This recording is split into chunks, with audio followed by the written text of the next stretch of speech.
spot on.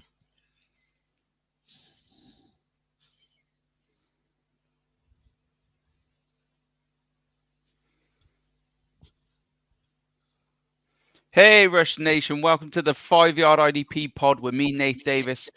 Today we will be reviewing week 14 and getting you ready for week 15. Hopefully you have all had a good week and made your fantasy playoffs. And we are here with your IDP week 15 starters. A good weekend of football, especially for the neutral, with some interesting players making headlines.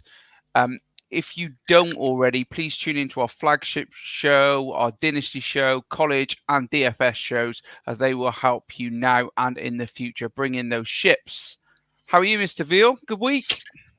Yeah, very good. I am properly over my little bout of COVID now and feeling a lot better. Had a much better fantasy weekend as well. So into the playoffs in both of our main IDP leagues, and hopefully in a week's time, if all goes according to plan in round one in one of the leagues, then I meet you after your bye week, which that's in the Ray Lewis, the Ray Lewis. Yeah, so I could be looking forward to that. So, but got to get through this week first. So exactly, mate.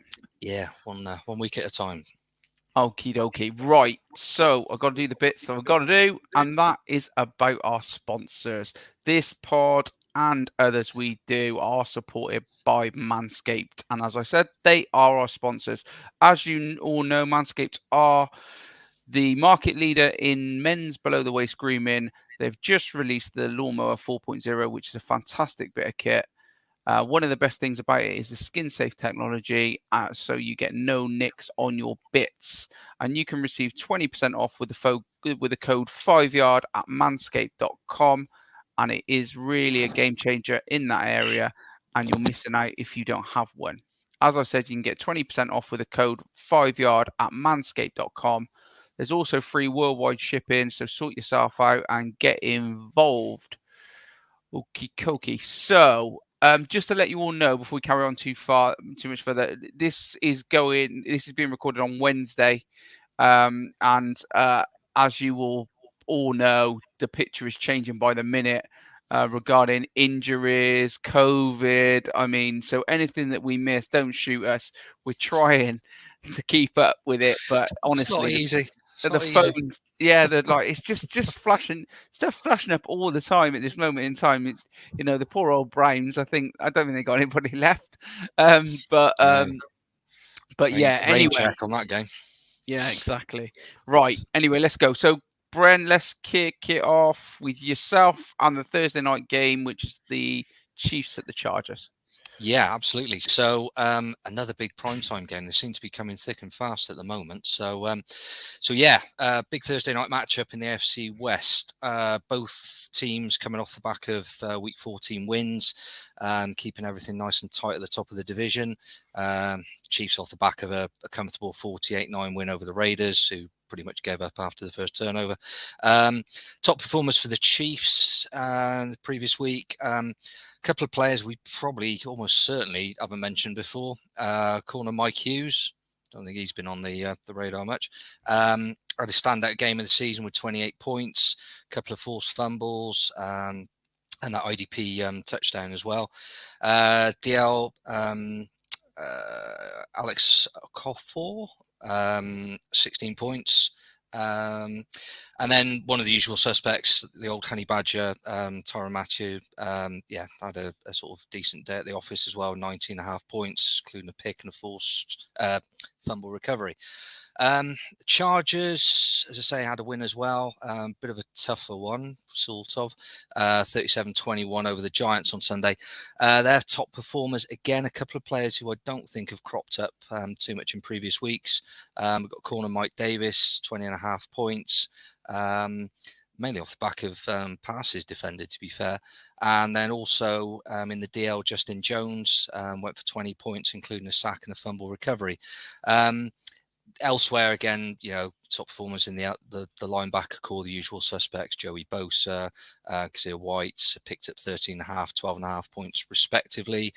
In terms of the matchup this week, Both QBs seem to be getting back into the groove again.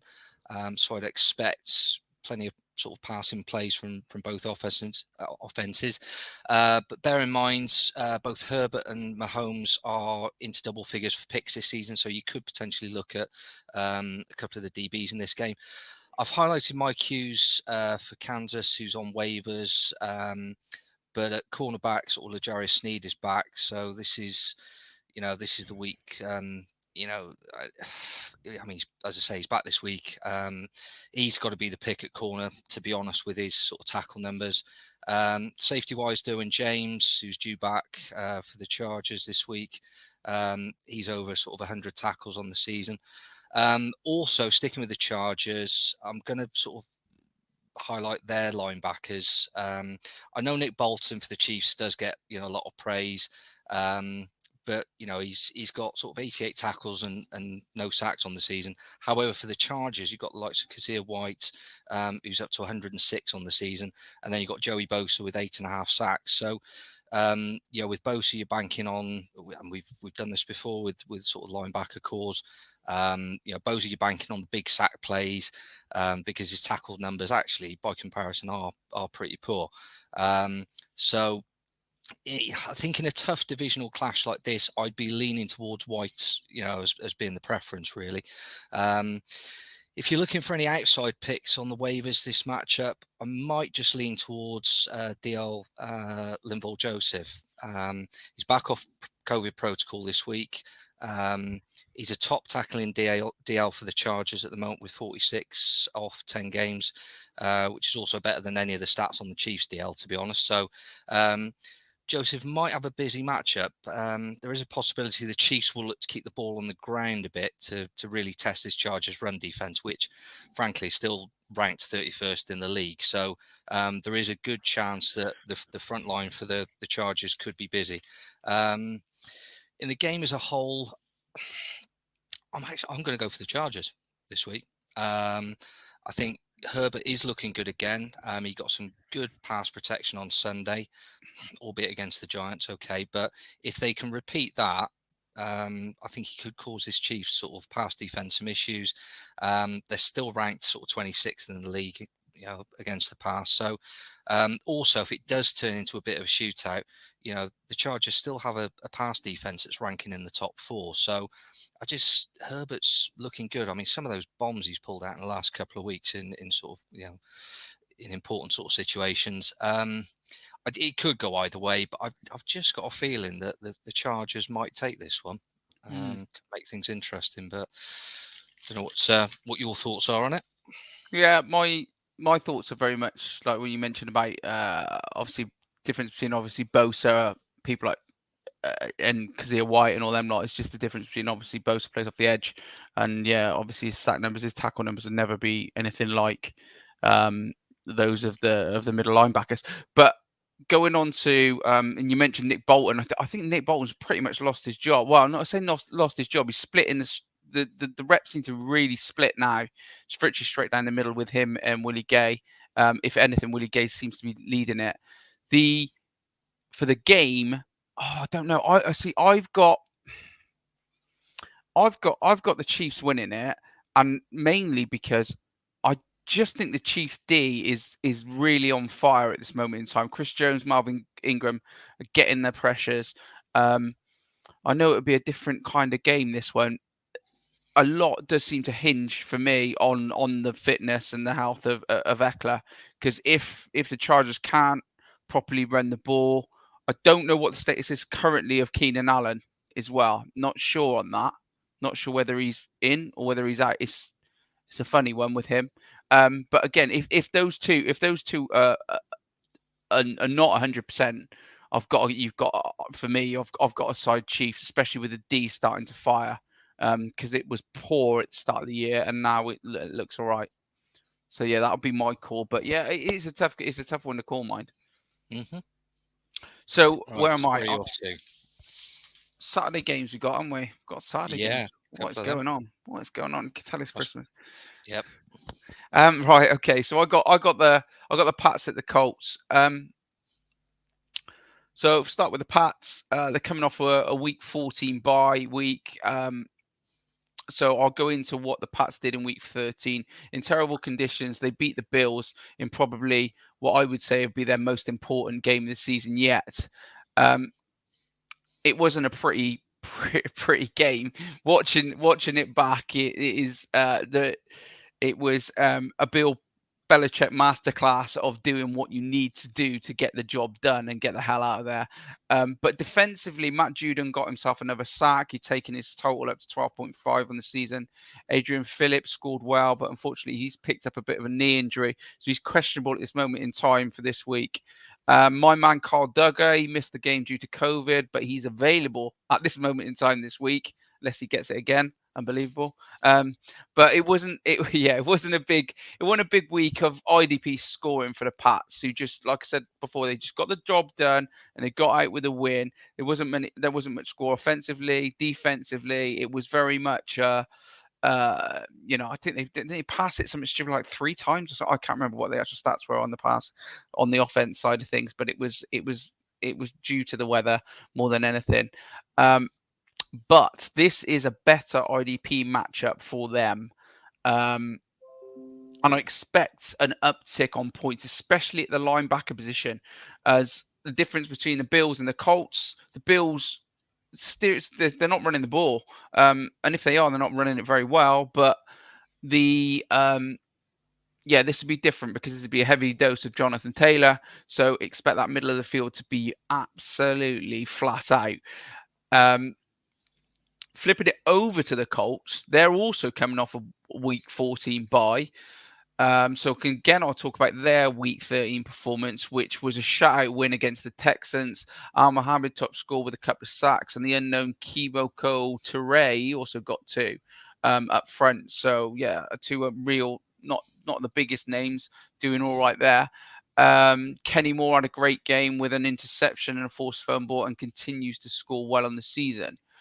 For me, in this week's matchup, I like the linebackers from the Colts as well. I expect big scores from both Darius Leonard and Bobby Okereke. But for me, everyone knows I'm high on the Pats, but this is a tough one and my game of the week. But I do feel that the Pats will win it. And this is why. I just feel that they out of the two, I think they've got the chance to get the pressure on Wentz and to make that big turnover play, which I think that's the way it'll go. So for me, I would want Judon, Duggar, JC Jackson in my team. But for me on the Colts side, because I think the Pats will be disciplined. I would only go mainly for the 2 linebackers for me on this one. So Okereke and Leonard, you're obviously not going to get them, but if you've got them, you've got to play them. But yeah, the big play, I see it coming from the Pats. What's your thoughts on that, Bren? Yeah, I don't think the Pats defense doesn't look like sort of rolling over anytime soon. They just seem to be, just consistently good from week to week. I'm getting a little bit bored of talking about them. They're just good, really. There's not much else you can say about it. I don't know. I think maybe I'm slightly underplaying the Colts pass game because Pittman played well the other week. Maybe it's a bit harsh on them to say they're sort of like a one-trick pony, but they are heavily reliant on it. And I think if the Pats defense can disrupt that run game, which is easier said than done against sort of JT, but the Colts passing game inconsistent. That would be my, they don't. Yeah, I think they have been better, but they're quite capable of, especially against this defense, sort of struggling to find those.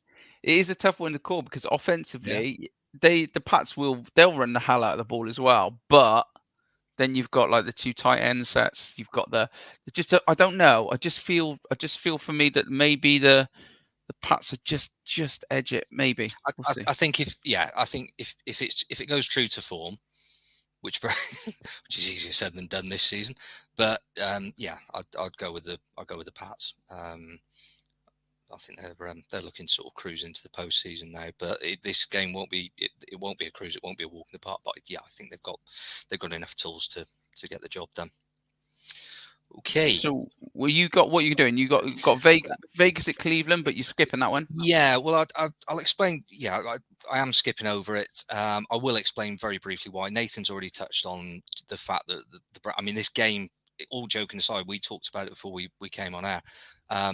It may not happen with the state the Brownies are in at the moment, but I was likely to, before all the news broke anyway, it was one I was going to sort of gloss over a little bit anyway. The Browns have they worry me. They're inconsistent. So that was one reason. And I've already touched on the Raiders. The Raiders have rolled over. This season's done. You know, they're not really going to offer anything. They've been through a lot. They have, and I think, yeah, and I'm not belittling that. It is a shame because I've always had a soft spot for the Raiders, as you well know. But what started out as a really promising season for them has just been completely derailed by the whole Grudon thing, and then, well, Henry Ruggs, and it's just become a little bit of a. I think they just want to put this season to bed, and go again next year. So, which is a shame, really. But yeah, I think they can still take a few positives from it. I think the sort of uprising offensive Renfro has got to be one of them. I mean, that kid, PPR wise, geez, he is racking up the points. Yeah, and then there's still the core of a decent team there. Obviously they're going to have to. They've got to decide what they're going to do with new head coach position.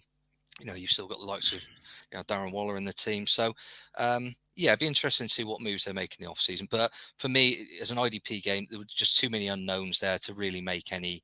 Yeah. Well, we decided early on, didn't we, that we were going to do 5 each on this week as well, because it's just a bit much for everyone to take in otherwise. Yeah, playoff wise as well. There's ones that we want to kind of concentrate and make sure we get them mentioned. So we're skipping that one. So going over to the Sunday games, and Arizona at Detroit is one of yours. Yes.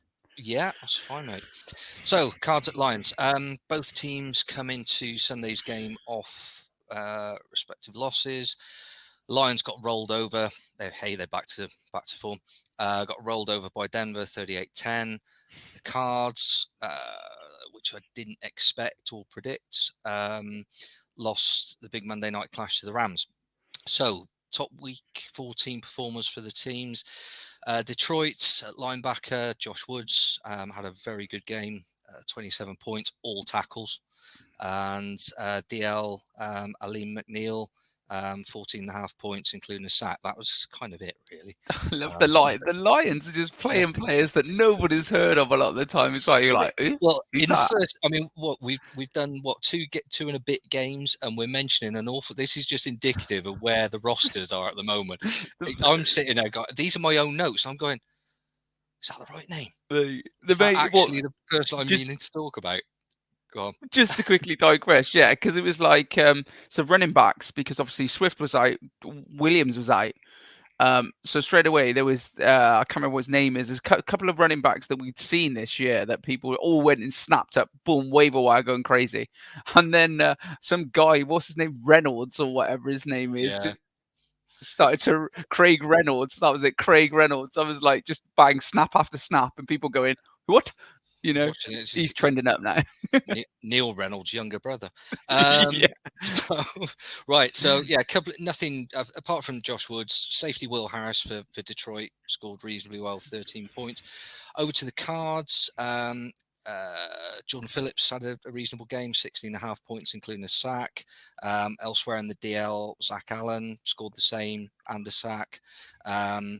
Chandler Jones went for double figures, sort of 12 points. So nothing massive there. But, excuse me, in terms of the matchup, and there might be a few people listening going, well, you've skipped, you're going to skip a few games. Why highlight this? Well, I know it's a lopsided matchup, but I'm looking at it from one of those IDP scenarios for me where, I'd be loading up on the Cards. The Lions are sort of, have indicated that they've just had that freak win against the Vikings, maybe. And the win against the Vikings aside, in week 30, this is still a poor Lions team. It's an awful side. The top two cards DLs from last week's performances, both on waivers. And for me, it's Zach Allen. If you are a little short at DL this week, and we're not going to bang on about it too much, I hope, but people are going to be short with the current state of play. He's got decent tackle numbers, 3 sacks off just 11 games this season. And Jared Goff has gone for 32 sacks this season. So, there might be a bit of value, a bit of a punt on sort of the DL there. At linebacker, you could take a waiver punt on the card sack leader Marcus Golden at the moment. He's 10 on the season, and again, he'll fancy his chances against this Lions offense. And then obviously you've got your safe bets, you've got your tackle leader, sort of Jordan Hicks. You've got Chandler Jones with 9.5 sacks off 11 games. And at DB, you've got your safeties, Jalen Thompson with 94 tackles, Buda Baker with 74. From the corners, Byron Murphy, someone we have mentioned before. He could be worth a waiver look this game. 4 picks on the season, but Goff's interception numbers, to be fair to him, and I've mentioned it before, aren't that bad for such a poor side. So I'd probably be sticking with the safeties, because they are sort of going to be involved. Good tackle numbers, as I said. For the Lions, I am actually, and this is possibly because of where everything is at the moment, I am actually going to pick out a couple of players for Detroit as fancy sort of, rosters start to look a little banged up.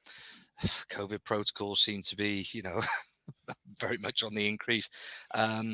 But, also in this matchup, the Lions D should have a busy day of it. They are going to be on the field quite a bit. Let's not kid ourselves. Safety Will Harris is the Lions' top tackling DB.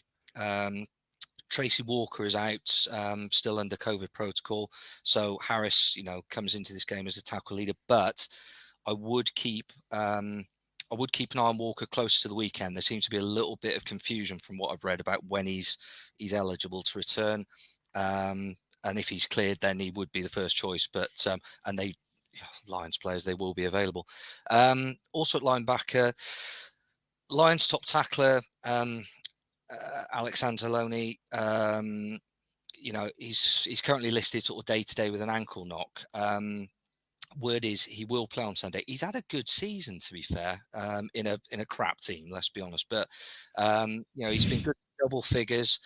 Well, I'm looking at the fantasy numbers. He's been good for double figures in fantasy over sort of half his games. And again, he should be a busy boy against his Cards team on Sunday. But okay, it's a bit of a stretch. But I just thought as the season winds up, it'd just be nice to try and highlight a couple of Lions players. And again, people are going to be short going into the playoffs, as I said. Some of the games that Cards win it, really. But yeah, there's a few out there on the waivers from both sides. Primarily the Cards, to be honest, but yeah. Well, I've got obviously the Cards, and I agree with you on the big playability, and that is where you got to look at it a little bit, especially if you made the playoffs. You're up against somebody you're not expected to win, and you're looking at this kind of big playability. Sometimes it is that thing where you go, I might as well. I could chuck out. I don't know, somebody who's got a consistent tackle floor and go for Golden, put in Marcus Golden at linebacker or somebody like that, because he gets 2 or 3 sacks and he's into big figure, and it's one of those calls that it's difficult to make, but you might as well. Sometimes it's like if you're gonna go down fighting. You know what I mean? That's my thing. Where when I look at it and go, I'm not gonna. If I just play it safe, I'm not gonna win it. So I might as well just go sod it. You know what I mean? Justin Fields at QB, sod it. No, I'm joking. But I'm just saying. You could make a big call like that, and then at least you've gone out and had a gamble. If it had come off, boom, there you go. But yeah, something to bear in mind. So where am I? I am going Carolina at Buffalo. So start with the Panthers for me. Wasn't a great defensive performance by the Panthers in Week 14 against the Falcons. I watched this game twice. How sad is that? And it wasn't any better the second time. But it was surprising that for me that the Panthers, they couldn't. It's not a bad run defense or stats wise. It hasn't been too bad, and They couldn't stop Cordell Patterson, and they couldn't stop Mike Davis from running the ball. And then in the passing game, they struggled with Kyle Pitts and they struggled with Russell Gage at times. Because of this, I really worry for them against the Bills in Buffalo. I mean, it's not going to be pretty. Let's just go. So IDP points wise in week 14 for the for the Panthers at the Falcons. The 3 players who scored well are 3 who will no doubt be on the radar in the offseason. They are Shaq Thompson, Jeremy Chin, and Big Derek Brown. Shaq Thompson, he scored 19.5 points with 11 tackles and a tackle for a loss. Shaq Thompson is a funny one. Slightly frustrating for me. He has games, big games, absolute huge games, and then other games not. And in his position, you expect him to be a bit more consistent. I don't know whether it's where you use him, but also he doesn't fall into the same bracket as a Roquan Smith. But if you looked at his figures last year and the year before, he's in that same ballpark. So it's a funny one anyway, but I'm looking forward to ranking him next year, and we'll see what Murph and others have got to say about him and where they put him. But it's going to be interesting. So Shaq had a good week. Jeremy Chin, he was the second top scorer. He scored 17 points with 13 tackles, which is great, 13 tackles, and he has been pretty consistent points wise since week 6. And again, another one that I'm looking forward to rank because he's had a lot of conversations about Chin didn't start particularly well this year, and people have gone in quite early on Jeremy Chin in drafts, but to be fair, he's finished pretty well, and people should be pretty happy with what he's given them. And up front, Big Derek Brown, obviously he's not the top man DL wise, but he had 16 points this week, and he got to Matt Ryan twice. But in games where he's up against a weak front, Derek Brown is an absolute monster. So yeah, flipping it over to the Bills, and it was a good game. It was a good game, the Bucs game, and it was a hard fought out game, and they took it to the wire. But unfortunately for Bills fans, they just come up short. Last week, we predicted it. We predicted that IDP-wise, the linebackers will score well. Because we know that they have got a shite run defense, the Bills. I think I posted at one point during the night, my nan could score a rushing touchdown against them at the moment. It just infuriates me. It infuriates me, the Jonathan Taylor thing where they just let him score touchdown after touchdown, didn't seem to make any adjustments. Whether they couldn't, then that's fine, but that is kind of embarrassing that they couldn't sort of at least slow him down slightly, but they didn't, and straight away Fournette burst through him this week, and they kept gaining those yards that they just didn't want to give away. And for me, that was where the Bucs, I know it went to the wire, but Josh Allen had to run his ass off to do it. So I expect Carolina to do this, to use the same tactic, because anybody that is playing the Bills will be run the ball first. But luckily for the Bills, there is no CMC, who would have absolutely loved this matchup. But so that is quite incredible, really. That that actually they're going to completely get away with it. But the big difference this week is the quality of the QB that the Bills are facing. Obviously, last week it was Tom Brady, and this week it's either Cam Newton, PJ Walker, both of them. Fuck knows what's going on. None of them. None of them. I don't. Yeah, it's absolutely bizarre. I don't understand the Dynasty pod last Tuesday night. The guys were saying the same thing, that this swapping out of the QB. Yeah, I'm not sure I get it. No, Rich said it was something to do with 2-minute offense, that Cam doesn't know it, but then PJ Walker come in. PJ Walker come in and then for a pick, and you're like, oh yeah, he's got it nailed, that fella. Anyway, but there you go. But yeah, so with that in mind, you got to bring so last week against the the Bucks, you know about Brady. You know Brady's going to be, well, it's just going to be Tom Brady. So this week is it's a different story. So you've got to bring in their secondary and their pass rush. This kind of goes kind of hand in hand. I'm not massive on the Bills pass rush, so probably concentrate on their secondary if you're looking at players. And there's a fair few to pick from. Micah Hyde, Jordan Poyer, usual fellow that you've got there. But just looking at the Bills IDP wise in week 14, we had Matt Milano had a cracking week. He top scored 23 points, which included 9 tackles, tackle for a loss, and a sack.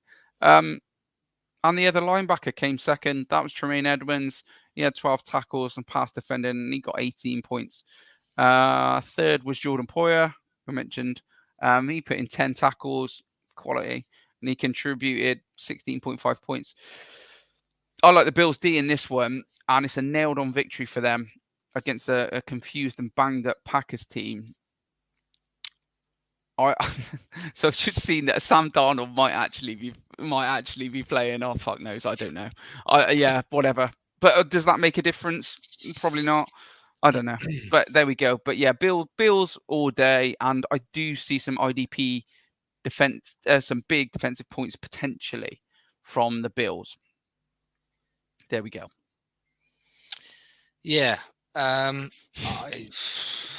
don't know. We were really keen on this Panthers team coming into the season, and to say the wheels have come off, well, and like you said, the QB thing is just it's a train wreck at the moment. I can't. I mean, Matt Rule's got to be gone soon. I don't think they just look absolutely rudderless at the moment. I'd be all in on the Bills defensive players you've highlighted.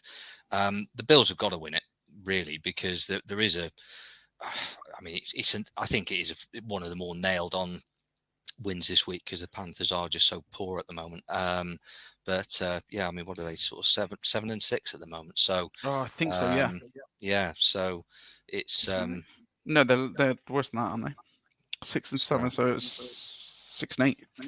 So, anyway, so Bills win. It's a fairly easy call. Just as a side note for that something that I didn't mention was dynasty wise, just having one eye on the future. Have a look at like rookies, Greg Rousseau, if they're around. If you got a chance to stash them, especially if you haven't made the playoffs, have a little gander and see if you can stash some people if you're on dynasty IDP wise. And corner JC Horn, who we know has missed. It's been a shame he's missed out this year, but he's somebody that if he is around, I'd put him in because obviously second season I feel they've missed him. I think he's going to be a big part of their defense. Yeah, no, that's sound. That's okay. So I was Houston at Jacksonville, but that's one of the ones I will skip. I can't imagine why. Why are we not covering the Texans Jags? I don't know. It's probably, but the thing is what makes me laugh about some of this. That could be some big points. Like, you've got the Josh Allen there. Yeah. Play him. Yeah. But rest of them, maybe the linebackers from the Texans, you know what they're like. They love racking up points, but not talking about him is boring. No, that's fair enough. Right. Jets at Miami. Go on, Bren. Right. To the Jets at the Dolphins. Jets coming off the back of 30-9 loss to the Saints. But in light of recent news, I'm going to mention it again, I'd have a serious look this week at some of these Jets IDP players. I've just double checked before we've come on just to make sure it's the state of play, but it is, it's very fluid at the moment, as Nath mentioned in the intro. But COVID has ripped into this Miami running game. I mean, it's ripped it to pieces. So at the moment, we've got Gaskin, Ahmed, and Philip Lindsay all on the COVID list. Yeah, and then if we were really stretching, Patrick Laird and Malcolm Brown are on IR. So at the moment, you've got 5 Miami running backs in various states of just ineligibility. So I'd be looking at picking up, if you can, I'd be looking at the secondary for the Jets, cornerback Bryce Hall. He's been a bit hit and miss this season, but Tua will have to throw it this weekend unless circumstances change. Also, because of the way Tua plays, a lot of shorter. His pass accuracy has been brilliant for the last 4 weeks when he's played. Really sort of top notch. But the accuracy is good because there's lots of short conservative throws. So, the two main linebackers for the Jets have got to be a factor in this matchup. For me, CJ Mosley is top scored again on Sunday with 22.5 points, all tackles. But he'll be rostered, but you play him in this game because he will be busy in the middle of that field, I would imagine, with the way Miami are going to have to sort of match up. He should, however, be able to pick up Quincy Williams. He's got 82 tackles now on the year. He's racked up 81 fantasy points in the last 4 weeks. I think this is if you can pick him up, I think this is and you're short on a linebacker, this would be an ideal week to pick up the likes of a Quincy Williams. The Dolphins coming in off the back of the bye, so there's no stats from the previous Sunday. On the positive note for the Dolphins, I do like the matchup against Zach Wilson. I said to Nath earlier, he looked again at the weekend like a bit of a deer in the headlights. I know he had a couple of receivers out, but it's late in the season and the game still hasn't slowed down for this kid. He's still, not reading. He's just trying to force it. It's all too quick for him at the moment. All looks a bit panicked, a bit rushed. So Wilson, on top of that, he took another 3 sacks on Sunday. That puts him at 28 for the season. So Q Jalen Phillips at DL. If you've got him after the 2 monster weeks before the bye, then I think this would be an ideal matchup for the likes of Jalen Phillips. On the waivers at DL, I do like Christian Wilkins in the matchup this week. 57 tackles and 3 sacks on the season. So again, he can be a bit hit and miss, but it's, if they can get in and sort of rattle Zach, then he could score reasonably well this week. Linebacker, same old. Jerome Baker. No one else really gets a look in. Landon Roberts might get the odd sack, but it's Jerome Baker or nothing. He's Miami's top tackler, but only just at the moment over safety Eric Rowe, who is readily available on waivers, and he's a solid but unspectacular DB pickup. But at DB this week, I think a lot of people, and I know my illustrious colleague there has already mentioned it before we came on, but I'd be taking a punt on Xavier Howard this week to add to his pick count this week. He is out on some waivers because he's not had anything like the season he had last year, but he's still ranked number 3 corner on Sleeper at the moment, and he has scored consistently, since week 10. So there's quite a bit to sort of choose from in this game, but I would seriously be looking at the cornerback I've highlighted for the Jets. But in terms of the game summary, I mean, this is a big game for Miami. I mean, they've got a chance to go 7-7 and stay in the hunts. I mentioned that it's a big game for the Bills as well, but I think they'll win that one. But it's going to need a big day from this Miami defense because they are so banged up on the run game. Dolphins win, I hope, but I've got a rather twitchy feeling going into this match this Sunday. I've got a horrible feeling it might go a little bit pear-shaped. So I've got to lean with Miami, but we'll see. But there's plenty to be looking at from an IDP perspective in the matchup, I think. Certainly is, mate. It certainly is. Like I said to you, yeah, it is an interesting one for me. Like I said to you about that kind of boom or bust idea we were talking about before. The start of potentially your man, Xavier Howard. It could be that kind of game, This could be a winner. This could be the idea of taking, a tackle floor DB, your Kenny Moore or whoever. I said it because that was the player that I'd actually looking at dropping potentially for this one, and going for that big play because the matchup and just because it does, that's that performance where you're looking at a couple of picks or not even a couple of picks, just that big play and. Yeah, it could be there. It looks particularly tasty for me anyway, but there we go. So I have got Dallas at the Giants next. So let's go Let's go Cowboys first. Why not? Let's go big. Go big or go home. Right. As Murph and Dan talked about on the flagship show on Monday night, the Cowboys D continues to be absolutely fantastic and is outplaying their offense. Who could have called it at the start of the season? None of us. Defensive coordinator Dan Quinn has been brilliant, and in Micah Parsons, they have something special. I mean, I was high on Micah before at the start of the season, but not this high. I mean, come on, it's getting silly, isn't it? It's getting to the point of where you go. People are starting to compare him to, you know, Thomas Taylor and people like that. You're like, hang on a minute, but you look at it and go. So talking about that, I'm interested in the off season and seeing what people are going to be willing to pay and selling for. I think it's going to be a hot topic of conversation about him, and there's going to be questions such as, is he going to get better and improve? If he is going to next season, what is his score going to be? Because where are you setting it? I mean, he's top scoring now. So what are we saying? Or do we feel that teams are going to double up on him, meaning that a possible year 2 downturn? That's what the conversation. But anyway, we'll leave that for the off season. But it's going to be fun talking about that. And we're going to do. I want to do that with a few of the rookies, and a few players. Just generally talk about what we think their actual outlook's going to be, but it's very interesting with Parsons. Anyway, so going into week 14, Dallas beat Washington, mainly due to their defensive performance and their turnovers. Micah did top score with 2 more sacks and a massive forced fumble. It gave Dorrance Armstrong his IDP touchdown. And yeah, just set the game really. I've also got to mention Randy Gregory. He had 2 massive plays during the game, a sack and a forced fumble, and then a great interception, which changed the course of it.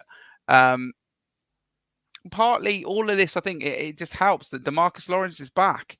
It adds to the impressive pass rush, but it adds another leader on the pitch, and that's what Dallas, especially last season, were absolutely crying out for leaders, defensive leaders, and now they seem to have bags of them. And yeah, they're causing absolute havoc. So good luck, Daniel Jones or Mike Glennon, whoever the hell it's going to be at QB.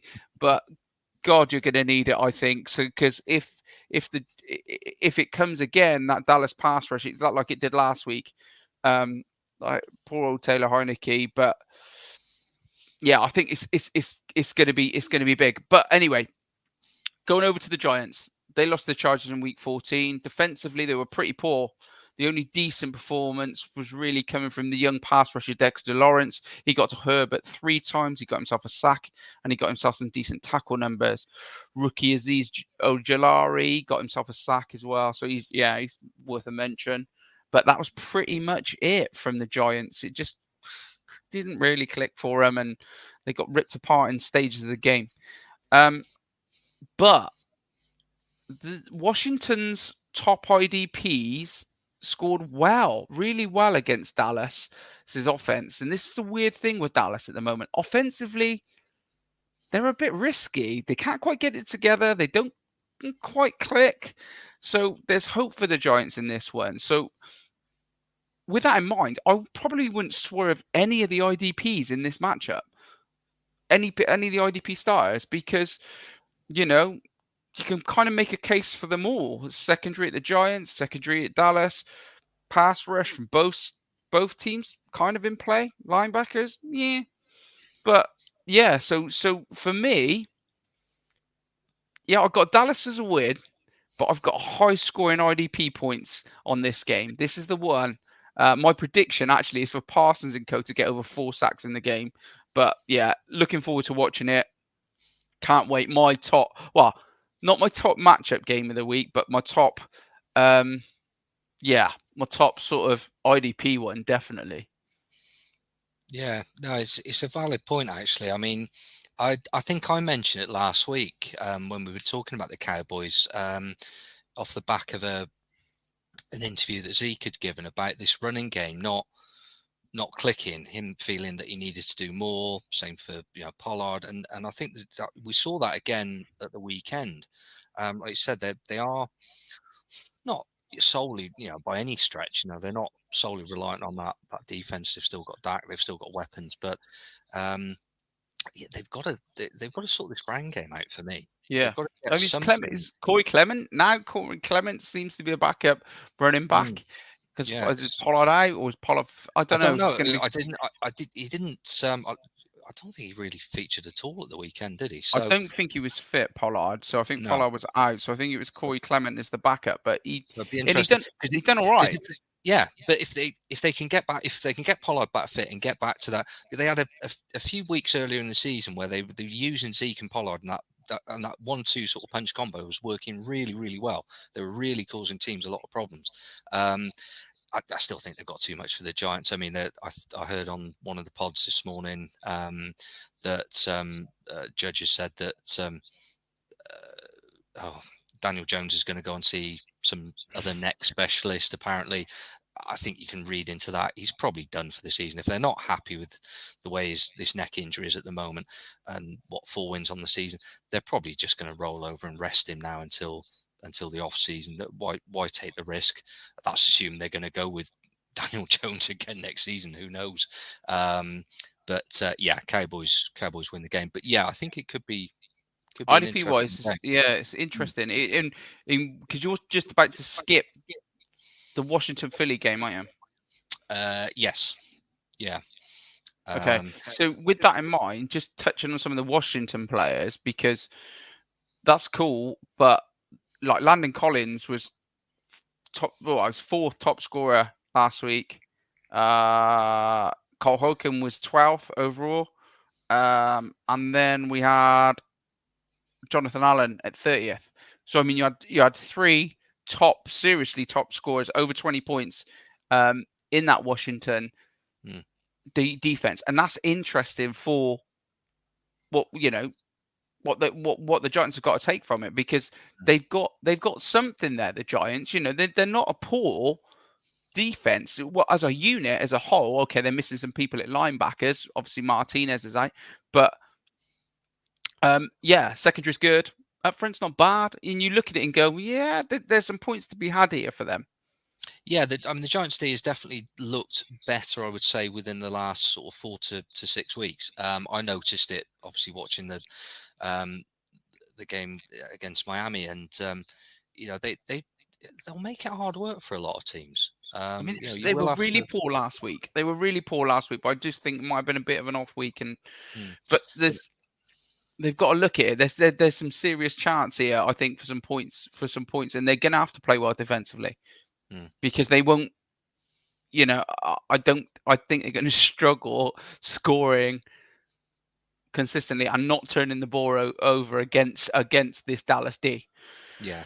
No, it's and I mean, Nath makes a valid point about Washington, and I was a little bit torn as to whether to pick it as one to gloss over a little bit. The main reason I did it, I still we do know like the top Washington players. defense. Yeah. So again, Nathan's touched on sort of the 3 you can probably highlight. The reason I've skipped it was primarily because of Philly. I've been back and forth with Philly all season, and they're just they're so hit and miss. Yeah. And see, you want a safe pick, see a TJ Edwards, or that's kind of where I'd be at. Looking at sort of that sort of linebacker position. Nothing else really in that Philly team that I'd be rolling the dice on in this matchup. And the Washington offense, not on week 15. No, and the Washington offense, it's a bit like watching a Sherman tank. They will sort of grind away at it. They will use the tight ends quite heavily, as we've touched on. So, yeah, there are some safe IDP bets there, more so from the Washington perspective. Philly, a bit like I've said with the Browns, just a little too erratic. When the D's good, as it has been too infrequently, but you're rolling the dice a little bit with the Eagles, I think. We have got excited about him a few times, haven't we? Yeah, and then they've blown up the following week. So what can you do? So yeah, I am going to gloss over that. So do you want me to go to the Bengals Broncos game? So you have Washington, Philly, you skip that. I had Tennessee at Pittsburgh. I'm going to skip that one. I just mentioned the Steelers' run defense was absolutely awful against the Vikings. So yeah, start the Titans running backs. I fancy Titans win on the road, but that's kind of all I'm going to really go for on it. It's a funny kind of game for me. It's not a particularly great one. Big Ben did get sacked 5 times though, so Harold Landry's start for me in all formats. Absolutely lock on start.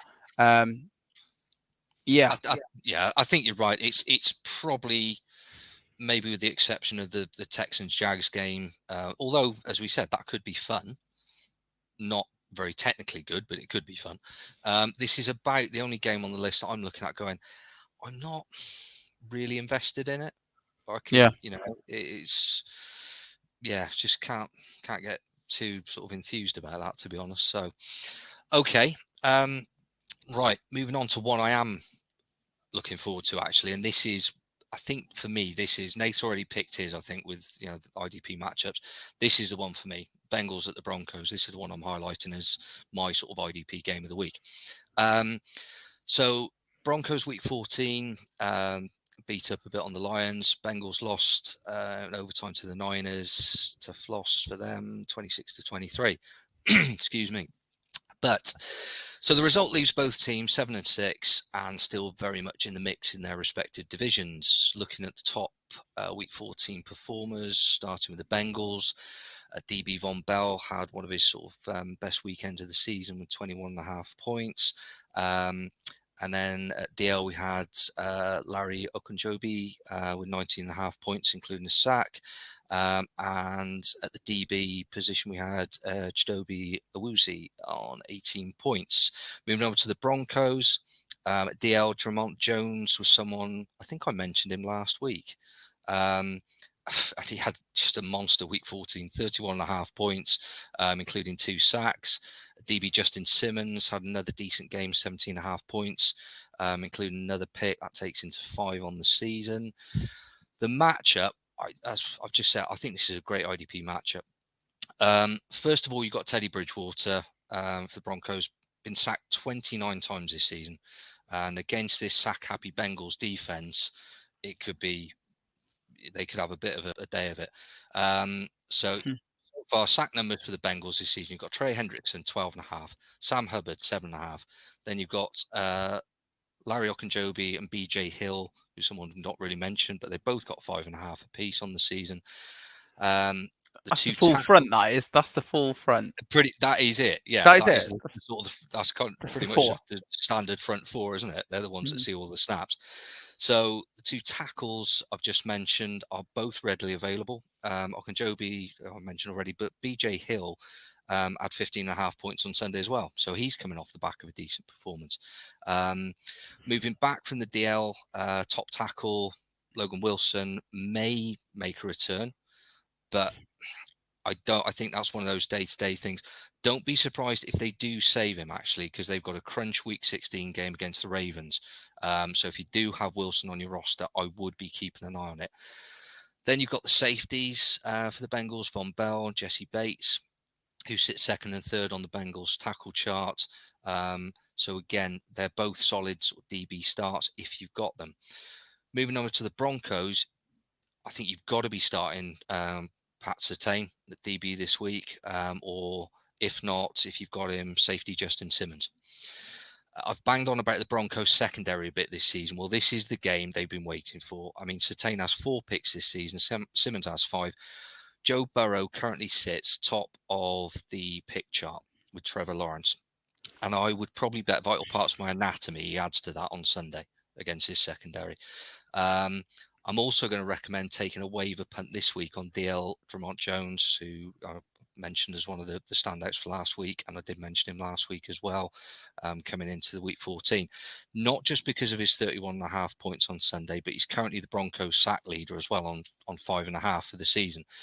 And not only is Joe Burrow currently top of the pick list, he is now head and shoulders number 1 above everyone else on the sack chart 41 times. Burrow's been stuffed now. So, it's a good week, I would say, against in this matchup to slot Jones in if you do need someone at DL. So lots to sort of take in. I think there are definitely some IDP sort of pickups, and there are some tried and tested players if you've got them on the roster. I think this is a good matchup for them. because I think there will be sacks in the game. I think there will be picks in the game. In terms of the game summary, I seem to keep picking the Bengals, and every time I do, they let me down. So I'm actually going to go with the Broncos this weekend. But I just think for me, and I'm not doing it just out of petulance, I just think at the moment, Bengals just turn the ball over way too cheaply and too frequently of late. And that would be a big concern to me because they're still very much in that hunt in the division. But I think the Broncos secondary come to play this weekend, and I think Burrow might struggle. Yeah, I agree with you. I think I've been watching Denver quite closely, and they're quite regimental in what they do and the way they go about their work. And it's like with Cincinnati, it's just like you said with Burrow, it's very much boom or bust kind of mentality with him constantly, where it's either brilliant play or damn right ugly. It's none of that middle ground kind of stuff. I know people say Mixon's a bit banged up and all that kind of stuff, but yeah, to me, this is well, we're waiting to see. But yeah, if Denver play the way they have been, I feel that they should have that one in the bag. So for me, I've got Atlanta at the 49ers. So Falcons at the Niners. I'll go Falcons first.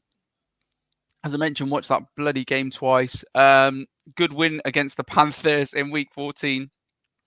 I was impressed by the defensive adjustments by Atlanta after the early Cam Newton touchdown. I think they made them quickly. Then they started to get some pressure on Cam. They stopped the run, and then the linebacker Mikael Walker, he picked Cam off for a defensive TD, and it sort of changed it after that. Walker didn't, but Mikael Walker he doesn't play a lot of snaps, and he's not really fantasy relevant. So somebody I wouldn't talk about, but somebody I would is AJ Tyrell, and I'm a big fan of his. He is. When they picked him up, it was a bit of an eye opener when they took him. They took him quite high up in the draft. Not last season before. And when Tyrell was picked, it did raise a few eyebrows, and mainly because he's quite an aggressive DB. We were worried about his pass interference calls and stuff like that going against him, but he seems to be getting better. He's just a decent corner, really. He's got decent coverage ability, and he's one of those players that he can, when he goes off, I think he can rack up some points. So yeah, where was I? It was poor quarterback play though that really. Sorry, I missed a bit there. Where was I? AJ Terrell. Oh, AJ Terrell. Yeah, when he picked, because AJ Terrell picked off PJ Walker before halftime, and he put the Falcons 10 points up. It put the Falcons 10 points up at the half, and it was poor QB play that really contributed to the actual win for the Falcons in week 14. Again, the Panthers were up to all sorts, and they were, but this week the Falcons will face a different test, definitely. The top IDP point scorers in week 14 for the Falcons: Dante Fowler, who's currently questionable though. He scored 22.5 points, which included 3 tackles for a loss and a sack. And rookie DB AJ Terrell, who got 3 pass defended and an interception. And those two particularly are 2 guys that I do like. So if the Falcons matchup is good, they are 2 guys that I would definitely look at. Even though they're not been massive scorers this year, they can have good weeks. Over to the Niners. Now the Niners game, I absolutely love the aggression and intensity from the 49ers D from the get-go. They were all over the Bengals early on. Rattled, like you've just mentioned about Joe Burrow. They rattled him. They got to him. They caused trouble. And in linebacker, Al Shahir, they have potentially a new star alongside Fred Warner.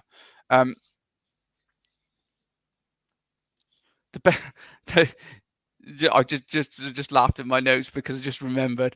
If anybody watch that game again if you get a chance, bang it on Game Pass, watch the first half of it. The Bengals special teams had an absolute dreadful first half. They cocked up absolutely everything, and it contributed massively to the results. But I like the 49ers, both sides of the ball actually in this game, and it's good to watch for the neutral. It was good to watch for the neutral last week as well. 26-23 overtime win was particularly great. Points wise for the 49ers in week 14, it looked like this, and they were big. I mean, 35 points for Azeez Al-Shahir at linebacker. He included 11 tackles, and he was absolutely everywhere. 24 points from star defensive end Nick Bosa, and 19.5 points from Quinn Williams, who I bang on about pretty much every week because I really like him. But secondary wise, I like Jimmy Ward. I like Tart as well. He's crazy. Jaquez Tart. He comes bombing in from all angles, and he's going to injure somebody soon. But yeah, as an IDP player, Quinn Williams is the man that I would pick up out of them. So there you go. Where am I in the? Did I put anything stats wise? I like and fancy the Niners in this one, especially if Elijah Mitchell is back at running back. Look for Ayuk against Ayuk versus AJ Tyrell as a matchup. I think that'll be decent to watch. I don't see massive sack points, but maybe Nick Bosa get into Matt Ryan. Bosa's he's still racking up the sacks, mind quietly, just doing his business like he would do. But it's a good game. I'm looking forward to that one. So there you go. Yeah. I think the Falcons deserve a bit of a shout, simply because we've been. I know a lot of they have come in for a lot of criticism, but just looking at it of late, they're still. Maybe this says a bit more about the NFC sort of wild card hunt. I don't know, but they are still in the hunt. And when you consider what they've got to play with at the moment, it's actually you've got to give them a bit of credit, I think, because obviously they lost Jones, they've got the Ridley situation. They're having to make do with, the Swiss Army knife, old Cordroy Patterson, and what else? I mean, Gage, and that's how are they still in this hunt? And okay, I know a lot of that comes down to the old gunslinger, Mr. Ryan, but and the D's not been terrible of late. So yeah, I just thought they deserved a bit of a mention, because they have been sort of they're still there or thereabouts. They're a weird somehow. Agree. They're a weird one. The Falcons. You wouldn't want to play them. No, but you just think, is it? Yeah, but then if they get into the playoffs, is it? Because we saw some teams get into the playoffs last. I mean, Washington, who went in and you went okay, and they came good, for a game or so in the postseason. But you've seen teams like the Bears sort of limp into the playoffs of late and gone, oh, they're just taking up a bit of space. But yeah, I think I'd rather see the Falcons than last year's Bears in the playoffs by any stretch. But but yeah, I think it could be one of the real fun games this weekend, actually. So yeah, looking forward to it. Right, where are we in the running order, mate? After I've wumbled on about the Falcons, you've got Green Bay at Baltimore, and you're going to skip it. Yeah, just very, and I will keep it brief. The Packers, you've got your sort of tried and tested players for Green Bay. I've said it before. I've tried to make a case for the Ravens from an IDP perspective, and I just can't do it anymore, because I think the team as a whole have got some big problems, and it's not just on defense either. I think the offense have got some issues as well, and they've got a really tough running. I think they've got I know they've got the Rams and a couple of other sort of tough games in the last sort of. Certainly the last three fixtures. So I just don't see a great deal of value. Haven't done all season. The problem used to, I said it a couple of weeks ago, the Ravens D seems to be just good enough to get Jackson on the field and get that offense going, but that offense isn't going at the moment. So I think this could be not a cakewalk, but I think the Packers win this. So yeah, I've struggled to find anything really to talk about too much from an IDP perspective in the matchup. Yeah. So where does that leave us? So I'm skipping one, and probably a shocker. The one I'm skipping is Seattle at the Rams. I will mention Aaron Donald had an absolute stormer of a week. Ernest Jones, rookie linebacker, playing really well. Seems to have got the main job, and really like him. Seattle, we kind of pretty much know the big names there, so I'm not going to go on too much about that. But as for a matchup, it's got to be the Rams, and yeah, I don't know. It's a tough one to call that kind of game, because obviously Russell Wilson might do something. If he does do something, then I still think the Rams are going to be too strong, and still will be able to deal with it. It's going to be interesting. The running game from Seattle. Talking offensively, shouldn't be really, but there we go. But yeah, Rashard Penny, if he's got the job, then let's see how he goes. But against the Rams, it's going to be tough anyway. If he has got the job, be like, can you wait a week? There you go. So yeah, go on, Brian. You've got Saints at Tampa. Yeah, my last one for this week. So Saints to the Bucks. So both teams coming off a win on Sunday. Saints over the Jets. Bucks with that big overtime win over the Bills. Bucks are now 10-3, and you might argue in another week that they'd be sort of relaxing, but I don't see it against not against a divisional rival. Bucks top performers against the Bills, no great surprises.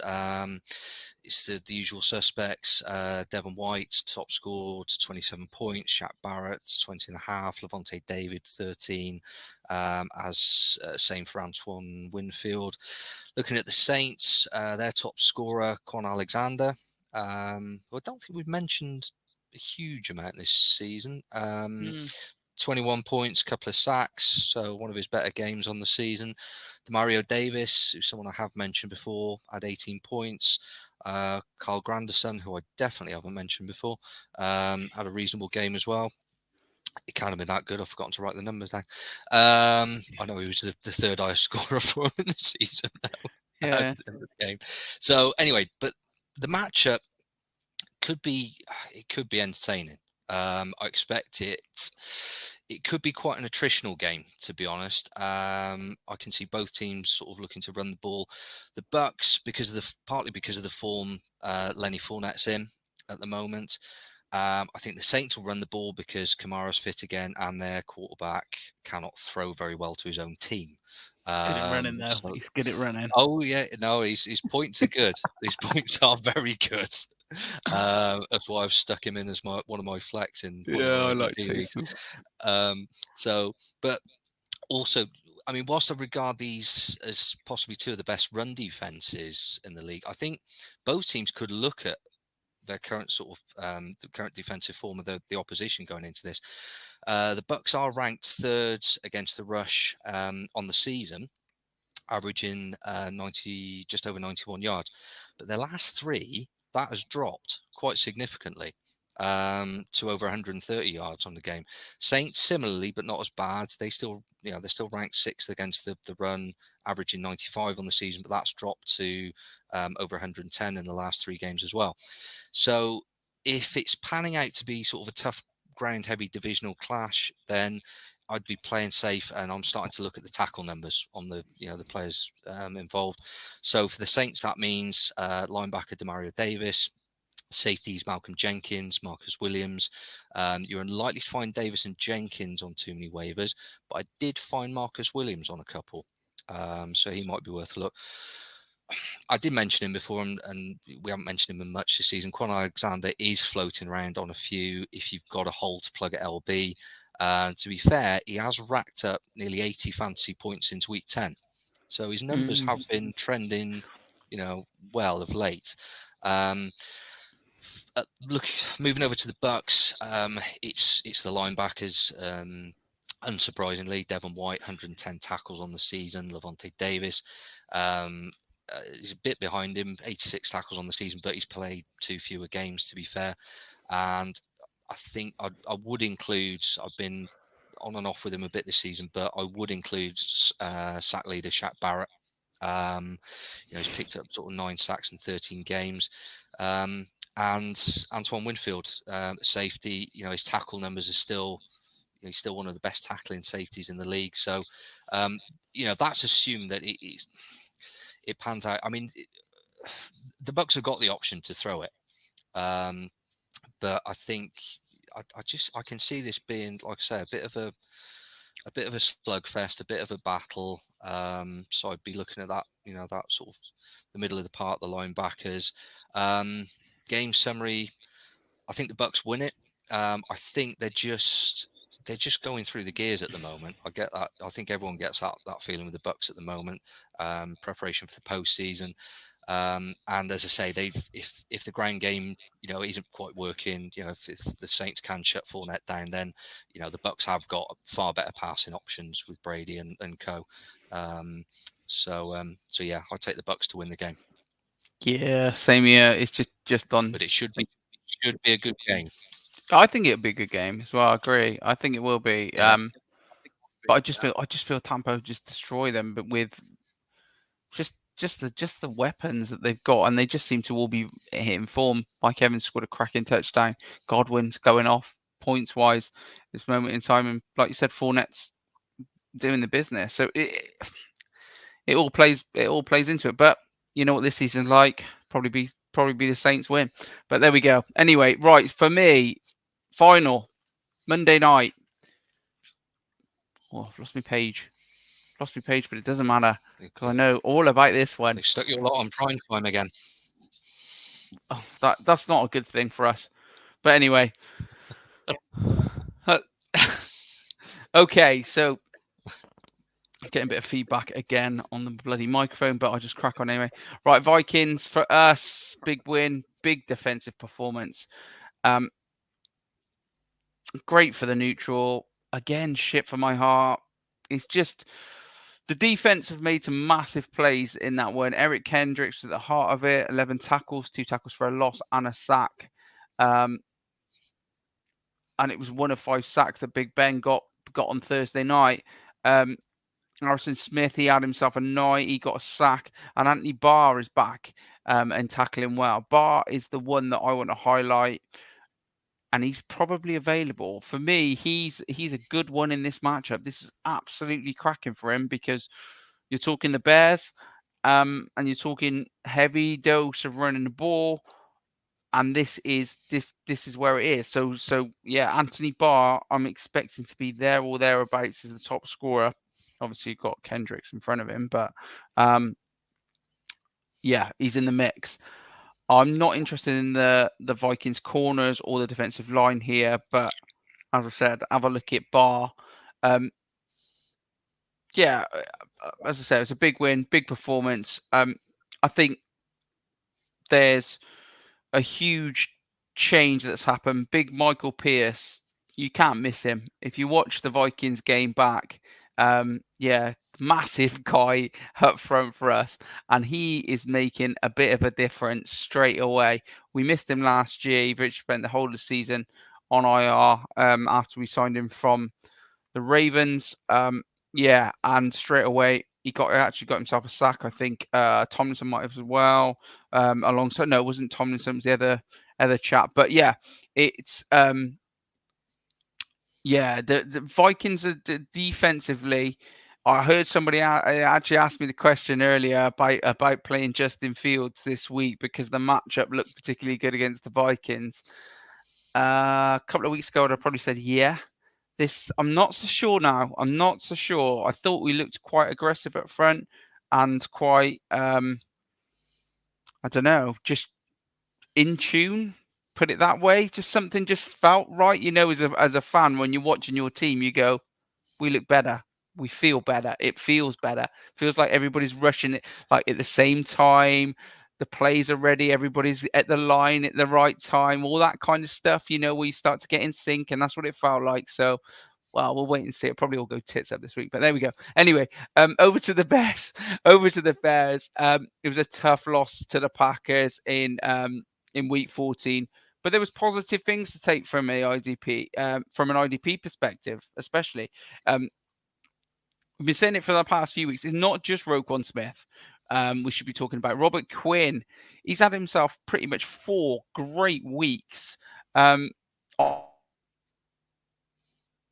the bounce, and he's available. You've got to snap him up. I doubt he is, to be honest, but 7.5 sacks in the last week here, in the last 4 weeks, and he's averaging over 3 tackles a game. Means that that sort of safe-ish floor's kind of there. You can get out of him, and obviously if he gets a couple of sacks as well, boom, you're in the mix. And it's a good matchup this week against Kirk, so expect a decent score. He's got 14 sacks on the season. Where are we? So Eddie Jackson at safety. He's had at least 8 tackles in his past 3 games, so he's a safe option plugging a gap at DB. And RT Burns at DB is one to keep an eye on. He's an outside pick, but in really real deeper leads. But for me, it's all about Roquan Smith, Robert Quinn, and Eddie Jackson when you talk about the Bears. Over to the matchup itself. I don't like the matchup for us. I never do when we play the Bears very much. The Bears loss to Rodgers and the Packers will be, it'll hurt them, and it'll be the perfect bounce back game for them. But like I said, I felt some clicks up defensively up front, so maybe. But Vikings are massively inconsistent. That's what we've got to look at. And Fields played quite well. It was good to see. I've got Fields in quite a few leagues. So I quite liked that side of it, the rushing side of things from him. It's impressive to see. I mean, if it clicks and he's got a decent O-line in front of him, I think that the guy's potentially a top 4, top 5 QB. Top 12 QB, not top 4, top 5. Come on, but definitely a QB1 to consider for next year. The Bears got nothing to lose. Oh, sorry, I'm sort of struggling on what I've written down, but I'm gonna go Vikings. As I like it up front, that's the thing. IDP wise, I like the matchup, and I feel there's points to be had at linebacker. I fancy the big points. As running the ball from both teams are going to be priority. And the Jefferson workload will probably play into the tackle floor for Eddie Jackson, as I mentioned earlier. I expect it to be a tight affair, yeah, and just us. But I think it's going to be tight. I'm not surprisingly. Who would have thought? Fucking tight game the Vikings are in. Oh, first of the season for him. I do agree. I am gonna plumb for the Vikings. And I think there might just be, like you said, things do seem to be sort of coming together. And maybe it's just been a case of there have been that many sort of tight games that, certainly in the first sort of 3 or 4 weeks, games they didn't really deserve to lose, but they did. Very tight overtime affairs and last kicks and stuff like that. I just think maybe things might just sort of click into place just at the right time. They've left it late, but as you say, tough matchup. But I think off the back of last week, I think they didn't come into it with a lot of positives. So I think if we're against an elite QB that can throw the ball, say Justin Herbert, I don't think we stand a chance at this moment in time, because I just don't think the corners, the secondary is good enough. But against Justin Fields, I don't think that's the area of the field where he's at his strongest. So you're talking about keeping it tight through the middle, and I think we're pretty good in that area. So if they can't do that, can the Bears score enough to stop? Because we will score. At the end of the day, that's what we do. Yeah. But I don't know. To be fair, I don't know what we do. Some of the weeks I've looked back and gone, what the... You know what I mean? Prediction-wise, this is crap. yeah, I seem to review us every week, and I hate it. I hate it, and I usually get it wrong. But there we go. Well, I mean, I hated the first half of the season covering off the Dolphins. The last 7 weeks have been all right, actually, funny enough. But the wheels are going to come off, and I've got an awful feeling about this Jets game. I really do, but we'll see. Yeah. Well, that's us done for the Week 15 matchups. So good luck in your playoff in toilet bowl matchups, whatever you're in. Remember, thank you. Yeah. Remember to have one eye on Week 16 if you're in. If you're in or not in the playoffs and you fancy your chances, keep one eye on the Week 16. Keep one eye on next season as well if you're in dynasty leagues. I'm off to check my lineups for the 100th time, and yeah, well, I was going to say, but keeping an eye on things. I mean, for God's sake, I'd be looking at that roster every half an hour because it's going to change by the weekend, boys and girls. You can guarantee it. Yeah, it's absolutely crazy. But yeah, good luck everybody, and you just got to keep plugging away, and good things will happen, and you'll get those ships. Like I said, tune into all the other 5 Yard shows, and we will see you next week. And remember, guys, keep rushing.